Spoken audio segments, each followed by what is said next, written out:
पुरुष बेचारा क्या है कि पुरुष होने के नाते उनकी सुनी नहीं जाती। और आज जो मेरठ का कांड हुआ है वो तो अत्यंत ही दुर्भाग्यपूर्ण है।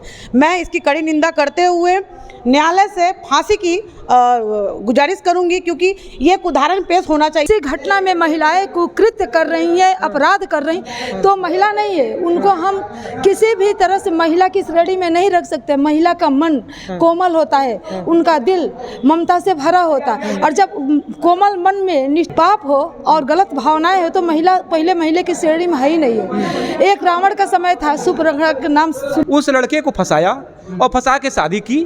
उसके बाद ये सिर्फ आर्थिक दोहन करने के लिए एक तीसरे को फंसाया, जिससे अपना मकसद नहीं पूरा हो पाया। वो तीसरे को फंसाकर इस तरह घृणित काम किया। यह जो है कलंक है मानवता के लिए। हम सभी अधिवक्ता समाज, पूरे प्रदेश के अधिवक्ता समाज का हमने आह्वान किया है कि किस जिले में जहां भी इस तरह घटना होती है।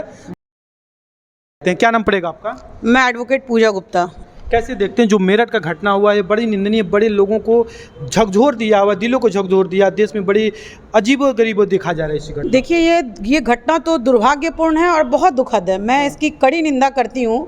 क्योंकि मैं एक महिला हूँ तो मुझे लगता है कहीं ना कहीं आज मेरा सर नीचा है। एक महिला को माँ के रूप में देखा जाता है, जगत जननी के रूप में देखा जाता है। वो किसी को प्राण देती है, प्राण लेती नहीं है। भगवान ने हमारे अंदर ये सौभाग्य पैदा किया है कि हम बच्चे जन्मते हैं। ये सबके सौभाग्य की बात नहीं है, लेकिन अगर ये एक महिला किसी की जान ले ले तो ये दुर्भाग्यपूर्ण है। और रहा बात मेरठ का जो मैटर हुआ है मुस्कान और सौरभ का, तो ये दुर्भाग्यपूर्ण है। इसके साथ साथ मैं कहीं ना कहीं सरकार को ये आग्रह करूंगी कि पुरुषों के लिए भी कुछ सोचा जाए। इसके पहले भी 3-4 घटनाएं ऐसी हो गई जो इंजीनियर थे जिसने डायरेक्टली सुसाइड किया पत्नी से त्रस्त होकर के। बहुत सारी ऐसी घटनाएं हैं। तो मैं खुद महिला हूँ, फिर भी मैं ये बात रखना चाहूँगी, चूँकि मैं अधिवक्ता हूँ और आज अपने अधिवक्ता बंधुओं के साथ खड़ी हूँ। अधिवक्ता कहीं ना कहीं समाज का एक मुखर आवाज़ होता है, उसकी आवाज़ सदन तक जाती है और राष्ट्रपति तक जाती है।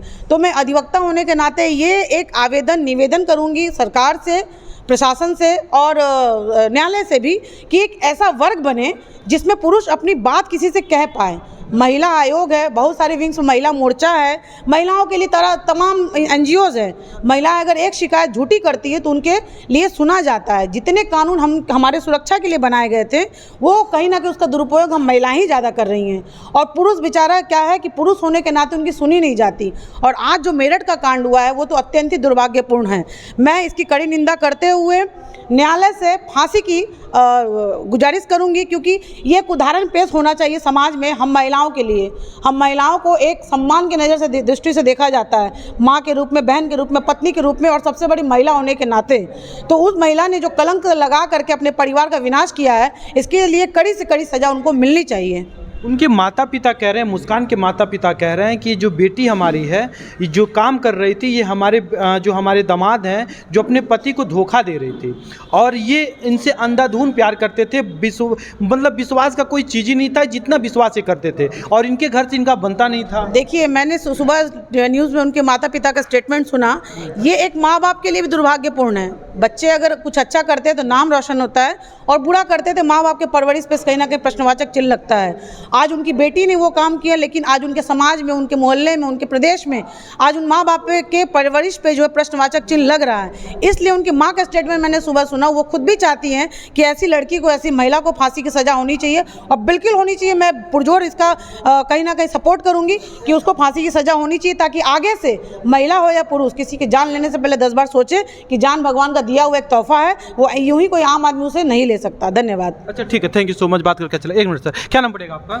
मैं निशा किन्नर, ट्रांसजेंडर एक्टिविस्ट, स्वच्छता ब्रांड एम्बेसडर, नगर निगम गोरखपुर से। अच्छा, गोरखपुर से। हाँ, एक बात बताइए, इस घटना को अभी सुनिए, दीदी ने बताया, इस घटना को आप कैसे देखते हैं? इस घटना को देखा जाए तो एक सफ़ेद वस्त्र हो, सफ़ेद वस्त्र में एक दाग लग गया। हाँ। जो कहा जाता है कि आंचल में दाग लग गया, तो वो दाग लगा दी हैं। अच्छा। इस घटना से हताहत तो हम भी हैं, और माँ का काम होता है बेटे को परवरिश देना, वाइफ का काम होता है कि अपने हस्बैंड को खुश रखना, उनका दुरुपयोग नहीं करना। तो आज पुरुषों की नहीं सुन रही है कोई गवर्नमेंट हो, सरकार हो, या तो सबसे बड़ी बात ये है कि जिस लड़की के साथ ये घटना हुआ है, जिस लड़के को मारा गया है, उस लड़की का उस लड़के से लव मैरिज शादी हुई थी, और लव मैरिज में इस तरह की घटना बड़ी निंदनीय है। और मतलब इस तरह की घटना आता है, क्या लग रहा है कि जो लव मैरिज शादी करने वाले अब अपेक्षाएं बढ़ गई हैं, लोगों की बढ़ गई हैं। 2013 के बाद 2018 के बाद से दिखाया जा रहा है कि परसेंटेज बढ़ चुके हैं। आप लोग तो, ये लोग तो अधिवक्ता हैं, ये लोग तो जानते ही होंगे। क्या लग रहा है किस तरह से मतलब इसे देखा जा रहा है कि प्रेम में पड़ करके फिर से पति को धोखा देना, इस तरह की ये नकारात्मकताएं सोच है कि जिस प्रकार से इन्होंने प्रेम प्रसंग करके इन्होंने ऐसा किया। ये तो प्रेम प्रसंग बहुत महाप्रसंग है।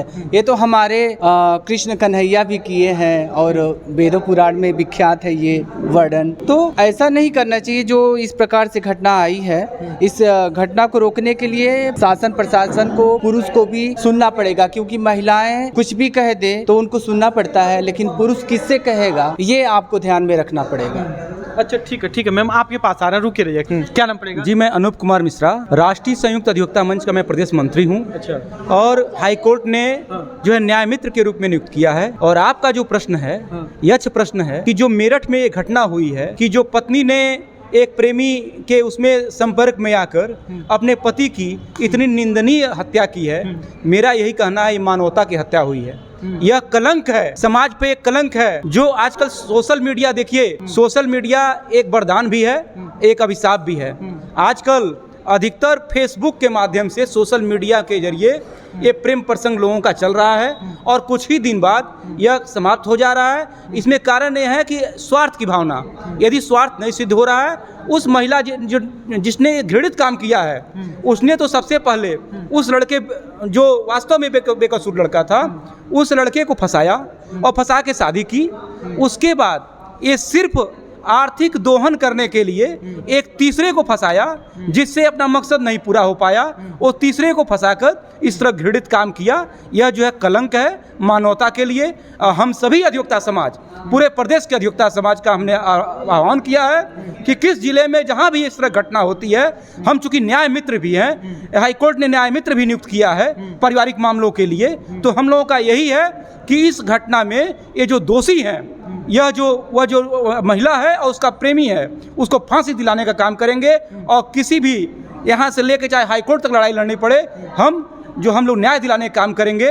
और ये बहुत ही घृणित काम है, हम सब दुखी हैं, व्यतीत हैं। आपने न्याय दिलाने की बात की है, जिस कोर्ट में लेके जाया जा रहा था, जिस हिसाब से पुलिस लेके जा रही थी, अधिवक्ताओं लोगों ने उन्हें मिल करके मारने की कोशिश किया, कुछ लोगों ने मारा भी है, लेकिन पुलिस किसी तरह से उसे बचा ली है।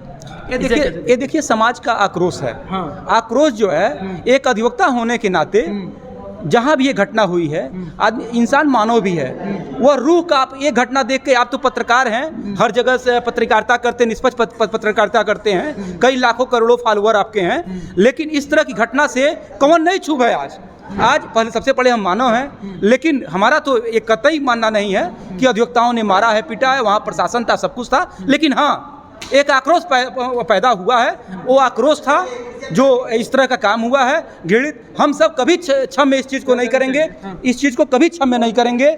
और इस घृणित काम को जहाँ तक होता है हम सब भर्त्सना करते हैं और न्याय दिलाने का काम करेंगे। और उस दोनों पति पत्नी को, जिसने पति पत्नी के संबंध जो वैश्वासिक हम लोगों ने पढ़ा है, जो लॉ में हम लोगों को ज्ञान अर्जन कराया गया 20 साल पहले जो हम लोग पढ़े थे, एक वैश्वासिक संबंध होता है, पति पत्नी का संबंध, वैश्वासिक संबंध। यह पति पत्नी के संबंध का एक कत्ल हुआ है, जिससे हर एक पति पत्नी व्यथित है। हर एक पति अब तो बाकायदे अपनी पत्नी पे संदेह की नज़र देखना चाहता है कि वहाँ पे इस तरह की घटना हुई तो क्या हमारे घर इस तरह घटना नहीं हो सकती है। लेकिन समाज में सब लोग ऐसे नहीं हैं। एक दो लोगों से की वजह से, गंदी मछलियों की वजह से पूरा तालाब गंदा नहीं होता। ये हमारा, आप पत्रकार हैं, सभी का काम है समाज के लोगों का, इन गंदी मछलियों को ऐसा सबक सिखाएं कि आने वाले समय में इस तरह घटना न हो। बहुत बहुत धन्यवाद आपका। ठीक है। क्या नाम पड़ेगा सर आपका? योगेंद्र कुमार मिश्रा, अधिवक्ता है, महामंत्री जिला अधिवक्ता संघ गोरखपुर। अच्छा, एक बात बताइए, इस घटना को, भैया जैसे बता रहे थे मेरठ की घटना है ये, इस घटना को आप कैसे देखते हैं? घटना का बहुत दर्दनाक है, दिल को झकझोर देने वाली ये घटना है कि एक पति को ही जो है बेहोश कर करके, उसको काट करके ड्रम में बंद कर करके जो है इस तरह कर दे। हालांकि एक बच्ची भी है उनकी। सबसे पहले तो इस घटना की हम घोर निंदा करते हैं, भर्त्सना करते हैं।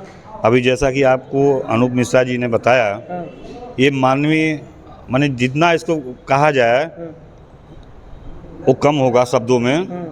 ऐसी घटना की पुनरावृत्ति नहीं होनी चाहिए। और जैसा कि आपको अभी निशा किन्नर जी ने कहा कि भगवान राधा ये कृष्ण जी ने जो है भी प्रेम किया था। प्रेम का मतलब कुछ और होता है।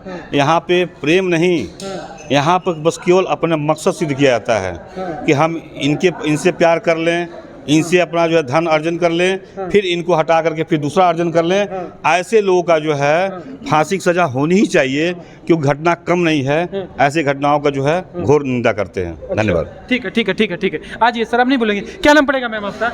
एडवोकेट रेणु सिंह।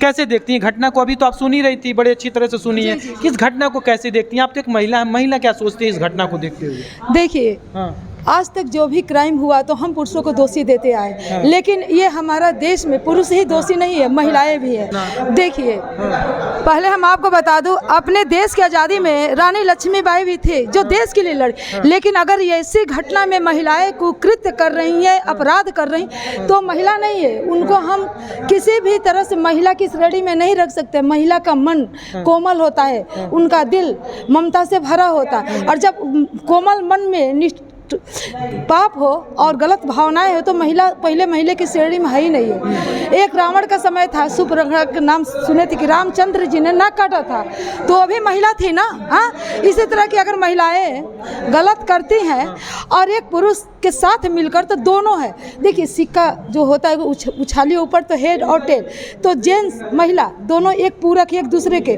लेकिन जो सामाजिक भावनाओं के ताना बाना से बना हमारा ये संस्कार, हमारी परंपराएं, हमारी रीति रिवाज है, हम उसको फॉलो न कर हम क्राइम करते हैं तो हम गलत है। तो जो अपराध पुरुष के लिए लागू हो वह महिला के लिए भी है। अगर महिला गलत कर रही है तो उसको भी फांसी की सजा होनी चाहिए। और एक कानून में संशोधन ये होना चाहिए कि अगर महिला किसी पुरुष को गलत आरोप लगाती है कि हमारे सामने फला गलत किया, तो ये आरोप को पूरी तरह से कानून से, संविधान से मांग मैं करती हूँ, इसकी जांच की जाए। अक्सर पुरुष गलत नहीं होता, महिला भी गलत होती है। जांच किया जाए। क्या कह रही है मैं? जैसे हमारी रेणु बहन ने कहा है कि जांच का विषय होना चाहिए, तो पहले फांसी की बात नहीं आती है। कोई महिला हो, चाहे पुरुष हो, चाहे ट्रांसजेंडर हो, कोई भी वर्ग का हो, कोई भी व्यक्ति हो, पहले जान ले, समझ ले कैसे हुआ, क्यों हुआ, कौन किया, क्यों नहीं किया, उसके बाद सजाएं उनको दिया जाए। अच्छा।